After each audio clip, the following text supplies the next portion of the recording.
حضرت بہاؤالدین زکریا ملتانی رحمۃ اللہ تعالی علیہ جو ہیں یہ ایک اپنے دور کے بہت بڑے عالم دین ہیں اور بہت بڑے اللہ کے ولی ہیں۔ ایسے اللہ کے ولی کہ آپ جب علم و حکمت سے نواز دیے گئے، آپ نے درسیات کو حاصل کر لیا، پڑھائی کر لی، تب آپ نے سوچا کہ معرفت کو بھی حاصل کیا جائے، علم تصوف کو حاصل کیا جائے، جس کے لیے آپ شیخ شہاب الدین سہروردی رحمۃ اللہ تعالی علیہ کے پاس میں پہنچے۔ اور شیخ شہاب الدین سہروردی رحمۃ اللہ تعالی علیہ کے پاس پہلے سے ہی بہت سارے علماء موجود تھے جو مجاہدات میں، ریاضات میں، عبادات کے اندر لگے ہوئے تھے، مگر جب آپ پہنچے حضرت شیخ جو ہے بہاؤالدین زکریا ملتانی رحمۃ اللہ تعالی علیہ تو صرف 17 دن شہاب الدین سہروردی رحمۃ اللہ تعالی علیہ کے پاس رہے، اور 70ویں دن آپ کو خلافت سے نواز دیا گیا اور خرقہ شریف بھی عطا کر دیا گیا۔ اب آپ کو خرقہ شریف دیا گیا، 17 دن میں خلافت سے بھی نواز دیا گیا، تو دیگر جو مریدین تھے وہ یہ کہنے لگے کہ حضور یہ کیا بات ہے کہ ہم سالہ سال سے آپ کے پاس رہ رہے ہیں اور عبادات و ریاضات میں لگے ہوئے ہیں اور ہم کو ابھی تک خلافت نصیب نہیں ہوئی ہے، آپ نے ایک بندہ جوان آیا اور فوراً ہی اس کو خلافت سے نواز دیا۔ تو آپ نے صرف 2 جملے کہے، کیونکہ اولیاء اکرام کا بولنا بھی کیا ہوتا ہے کہ وہ جو بولتے ہیں وہ وحی الہی ہوا کرتا ہے، وہ گھنٹوں گھنٹوں نہیں بولتے، ایک بات بول دیں گے جو گھنٹوں کی تفسیر اس کی چلتی رہے گی، ایسی باتیں بولا کرتے ہیں۔ تو آپ نے فرمایا کہ سنو، تم جو ہو وہ گیلی لکڑی ہو، اور گیلی لکڑی میں فوراً آگ نہیں پہنچتی، اس کو آگ فوراً نہیں پکڑتی، اور میرا بہاؤالدین زکریا ملتانی یہ جو میرے پاس آیا ہوا ہے یہ چوبے خشک ہے، سوکھی لکڑی ہے، اس کو صرف عشق الہی کی اس کے اندر کمی تھی، وہ میں نے پوری کر دی ہوئی ہے۔ تو یہ بہاؤالدین زکریا ملتانی رحمۃ اللہ تعالی علیہ ہیں کہ فوراً ہی آپ کو خلافت سے نواز دیا گیا اور خرقہ شریف بھی عطا کر دیا گیا۔ اس کے بعد حکم ہوا کہ تم ملتان چلے جاؤ اور وہاں جا کر کے دین متین کی خدمت کرو۔ تو پتہ یہ چلا کہ جتنے بھی اولیاء کرام اس دنیا میں جہاں جہاں تشریف فرما ہیں، یہ اپنی مرضی سے بھی نہیں تشریف فرما ہیں، بلکہ ان کے اکابرین نے ان کو اس جگہ پر بٹھایا ہوا ہے۔ پتہ یہ چلا ملتان میں ڈیوٹی مقرر کر دی گئی ہے کہ اب جو ہے بہاؤالدین زکریا ملتانی کو یہاں کا سارا معاملہ سنبھالنا ہے۔ ایسے ہی امام احمد رضا خاں کو بھی کسی نے بھیجا ہوا ہے، ایسے ہی مخدوم اشرف سمنانی کو ہوا ہے، علاء الحق پنڈوی نے بھیجا ہوا ہے بنگال سے کہ تم جا کر کے جو ہے کچوچا میں دین متین کی خدمت کرو۔ تو جتنے بھی اولیاء کرام ہیں اپنی جگہوں پر، وہ جو ہے کسی نہ کسی اکابر کی وجہ سے بھیجے گئے ہیں۔ اور آپ نے دیکھا ہی ہوگا کہ یہاں اجمیر شریف میں جو سارے ہندوستان کا راجہ بیٹھا ہوا ہے، ان کو بھیجنے والا ساری کائنات کا روح کائنات آقا دو عالم صلی اللہ تعالی علیہ وسلم ہے کہ جاؤ معین الدین، تم جا کر کے ہندوستان کے اجمیر میں جا کر کے دین متین کی خدمت کرو۔ تو یہ اولیاء کرام ہیں جو کسی نہ کسی بنا پر بھیجے گئے ہیں، اور یہ جو آئے ہیں وہ بحسن و خوبی دین متین کی خدمت کو انجام دے رہے ہیں۔ بہرحال جب بہاؤالدین زکریا ملتانی رحمۃ اللہ تعالی جب ملتان میں آئے تو پہلے سے ہی صوفیاء کرام کا وہاں پر ضم غفیر لگا ہوا تھا۔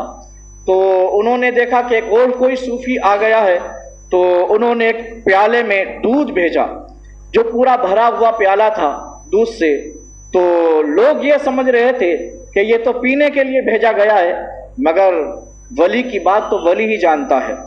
اب آپ نے اس پیالے کو دیکھا تو پیا نہیں، بلکہ ایک جو ہے وہ گلاب کا پھول منگایا اور اس پیالے کے اندر ڈال دیا اور فرمایا کہ یہ واپس کر دو۔ اب لوگوں نے پوچھا کہ حضور یہ کیا بات رہی، دودھ پینے کے لیے آیا ہوا تھا اور آپ نے اس میں گلاب کا پھول ڈال کر کے واپس کر دیا؟ فرمایا پینے کے لیے نہیں تھا، یہ صوفیاء نے ہماری جانب اشارہ کیا ہوا تھا کہ آپ کی ضرورت کیا تھی، یہاں تو ملتان پورا صوفیاء سے بھرا ہوا ہے اور اب تمہاری ضرورت نہیں ہے، تمہارے لیے کوئی جگہ نہیں ہے، تو میں نے یہاں پھول ڈال کر کے یہ بتا دیا ہوا ہے کہ ہم تمہاری جگہ پر آئے ضرور ہیں، مگر میرے آنے سے تم پر کوئی فرق پڑنے والا نہیں ہے۔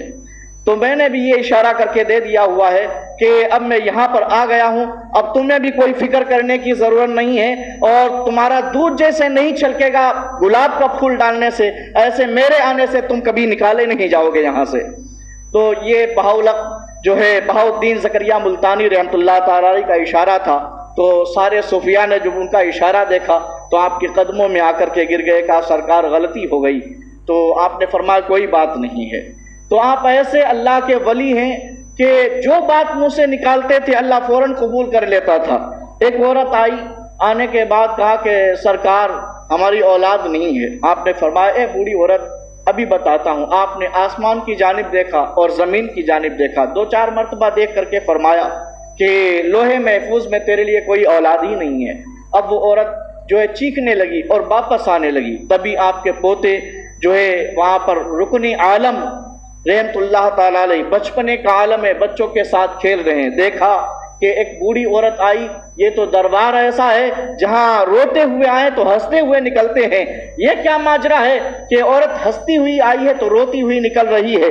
آپ نے پوچھا کہ اے بوڑھی ماں ذرا بتاؤ تو صحیح، کیا بات ہے کہ آپ ہنستی ہوئی آئی ہو اور روتی ہوئی واپس جا رہی ہو؟ تو اس نے کہا کہ میں درد کی ماری ہوں، یہ میرا عالم ہو گیا ہے، بڑھاپے کا عالم ہے، ایک بھی اولاد میری نہیں ہوئی۔ میں نے سوچا کہ یہی تو در ہے جہاں سے کسی سائل کو خالی ہاتھ نہیں لوٹایا جاتا، میں جا کر کے دعا کراؤں گی تو میری اولاد ہو جائے گی۔ مگر بہاؤالدین زکریہ ملتانی نے تو کہہ دیا ہے کہ تیرے حق میں کوئی بچہ ہی نہیں ہے۔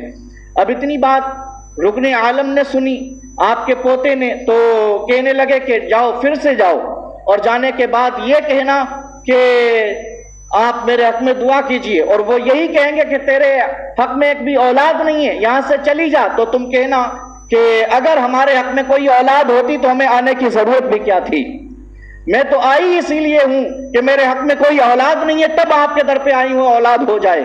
اب اتنا پیارا جواب سنا تو اس نے پیٹھ کو تھپ تھپایا اور پھر در کے اندر آ گئی، اور بہاؤالدین زکریہ ملتانی لوگوں کے غم کا مداوع کر رہے تھے کہ دیکھا پھر سے وہ بڑھیا سامنے تشریف لے آئی۔ کہا کیا بات ہے، ابھی تو آئی تھی پھر واپس آ گئی ہو؟ کہا کہ حضور دعا کر دیجئے ہمارے حق میں کوئی اولاد ہو جائے۔ تو کہنے لگے کہ نہیں تیرے حق میں کوئی اولاد ہی نہیں ہے۔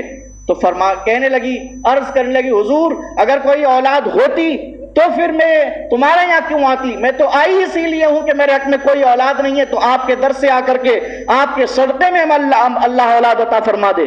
تو جب آپ نے یہ سنا سمجھ گئے کہ یہ معاملہ رکن عالم کا ہی ہے، اسی نے کہا ہوگا اس لیے آ گئی ہے۔ تو آپ نے فرمایا جا جا، آج اب تجھے اللہ تبارک و تعالیٰ 1-2 نہیں 5 اولادیں 5 لڑکے عطا فرمائے گا۔ تو یہ بہاؤالدین زکریہ ملتانی رحمت اللہ تعالیٰ علیہ ہیں کہ جو بات بول دیں اللہ فوراً قبول فرما لیا کرتا ہے۔ تو بہاؤالحق زکریہ ملتانی رحمت اللہ تعالیٰ علیہ کا مرتبہ بہت ہی عرفہ و اعلیٰ ہے۔ آپ جب ملتان میں پہنچے تو وہاں کا جو بادشاہ تھا تو اس وقت وہ کرامات کا جو ہے منکر تھا، کہتا تھا کہ کرامات کوئی چیز ہی نہیں ہے۔ لیکن جب آپ پہنچے اور آپ کے گرد و نواح میں لوگوں کا آنا شروع ہوا اور آپ سے مریدین ہونے لگے اور آپ کا چرچا ہونے لگا، تو ناصر الدین بادشاہ تھا وہ آپ سے ملنے کے لیے آیا۔ رمضان المبارک کا مہینہ تھا، کہا چلو بہاؤالدین زکریہ ملتانی سے مل لیتے ہیں۔ آیا ملنے کے لیے، کہا کہ حضور میرے دل کے اندر ایک سوال کھٹک رہا ہے۔ آپ نے فرمایا وہی سوال نہ کہ تم کرامت کا انکار کر رہے ہو؟ کہا ہاں بس یہی بات ہے کہ ہم کرامت کا انکار کرتے ہیں، ہماری سمجھ میں نہیں آتا ہے کیا چیز ہے، ہم کرامت کے منکر ہیں، ہم اس بات کو نہیں مانتے۔ تو آپ نے فرمایا آج تمہیں ماننا پڑے گا۔ کہا ٹھیک ہے، اگر آپ کوئی ایسی کرامت دکھا دیں کہ جس سے میرا دل سنتشٹ ہو جائے، مان جائے، تو میں یقیناً آج سے اس کا اقرار کرنا شروع کر دوں گا۔ اب آپ نے فرمایا کہ ٹھیک ہے تھوڑی دیر یہیں بیٹھے رہو، جب تک کہ مغرب کا وقت ہو گیا اور افطار سجائی گئی۔ اب زکریہ ملتانی نے بادشاہ کے ساتھ افطار کرنا شروع کر دی۔ بادشاہ کہنے لگا کہ حضور اب تو افطار بھی کر رہے ہیں، مغرب کے بعد ہمیں واپس بھی جانا ہے، اور تھوڑی کرامت تو دکھا دیں۔ تو آپ نے فرمایا کہ میں ابھی کرامت نہیں دکھا رہا ہوں، جب تم یہاں سے جانے لگو گے تب تمہیں خود ہی سمجھ میں آ جائے گا کرامت کس کو کہتے ہیں۔ اب وقت ہو گیا، افطار ہو گئی، نماز ادا کی گئی۔ اب بادشاہ جو ہے اپنے ہمراہیوں کے ساتھ واپس ہونے لگا اور بڑا خوش و خرم تھا کہ آج میں نے بہاؤالدین زکریہ ملتانی کے ساتھ جو افطار کیا ہوا ہے۔ اب اب جب واپس جا رہا تھا تو لوگ بھی بڑی خوشی منا رہے تھے کہ آج ہمارے ساتھ جو ہے بہاء الدین زکریہ ملتانی نے افطار کیا ہوا ہے۔ بادشاہ اترا گھوڑے سے، کہنے لگا کیسی باتیں کرتے ہو؟ رعایا سے کہہ رہا تھا کیسی باتیں کرتے ہو کہ بہاء الدین زکریہ ملتانی نے تمہارے ساتھ افطار کیا ہوا ہے، ہم اس بات کو ماننے کو تیار نہیں ہیں، آج تو وہ ہمارے ساتھ میں افطار پہ تھے، ہمارے ساتھ افطار کیا ہوا ہے، اسی لیے ہم خوشی منا رہے ہیں۔ تو سارے جتنے لوگ وہاں پر موجود تھے کہنے لگے بادشاہ تو جھوٹا ہے، تیرے ساتھ بہاء الدین زکریہ ملتانی نے افطار نہیں کیا ہے، وہ تو آج ہمارے ساتھ بہاء الدین زکریہ ملتانی جو ہے وہ افطار میں شریک تھے۔ فوراً ہی سمجھ گیا بادشاہ کہ اللہ کے ولی ایسے ہوا کرتے ہیں کہ اللہ انہیں تصرف عطا فرماتا ہے کہ وہ چاہیں جتنی جگہ پر ایک ہی وقت میں تشریف لے جائیں۔ تو یہ بہاء الدین زکریہ ملتانی رحمۃ اللہ تعالی علیہ ہیں، اور یہ آپ کا مقام و مرتبہ ہے۔ آپ کا وصال بھی ایک عجیب طریقے سے ہوا کہ آپ اپنے جو ہے بیٹھے ہوئے تھے دربار میں کہ ایک آنے والا قاصد آیا اور اس نے ایک لیٹر دے دیا، سندیشہ دے دیا۔ اب وہ خط آپ کے پوتے رکن عالم کے پاس آیا، رکن عالم نے بغیر کھولے ہی رونے لگے۔ اب وہی ہے نا کہ ولی تو جانتا ہے کہ اس کے اندر کیا لکھا ہوا ہے، بہرحال وہ خط اشارہ کیا کہ جا کر کے دادا محترم کو دے دو۔ دادا محترم نے وہ خط پڑھا اور فوراً ہی وصال ہو گیا۔ عجیب وصال ہے بہاء الدین زکریہ ملتانی کا۔ تو خط میں کیا لکھا ہوا تھا، کس کی جانب سے آیا تھا، یہ کسی کو کچھ نہیں معلوم۔ پتہ یہ چلا کہ یہ اللہ کے ولی جو ہیں یہ اللہ کے دوست ہوا کرتے ہیں، جب ان کا وقت ہوتا ہے تو ان کی جانب سے پروانہ آتا ہے اور یہ فوراً اس بات پر تیار ہوتے ہیں کہ ہمیں ہمارے دوست سے ملا دیا جائے۔ تو بہاء الدین زکریہ ملتانی نے جیسے ہی خط پڑھا اپنی آنکھوں کو بند کر لیا، روح کب سے اسری سے پرواز کر گئی۔ تو یہ آپ کے جو ہے وصال ظاہری کا واقعہ ہے، اور آپ کا وصال ظاہری 7 صفر المظفر کو ہوا۔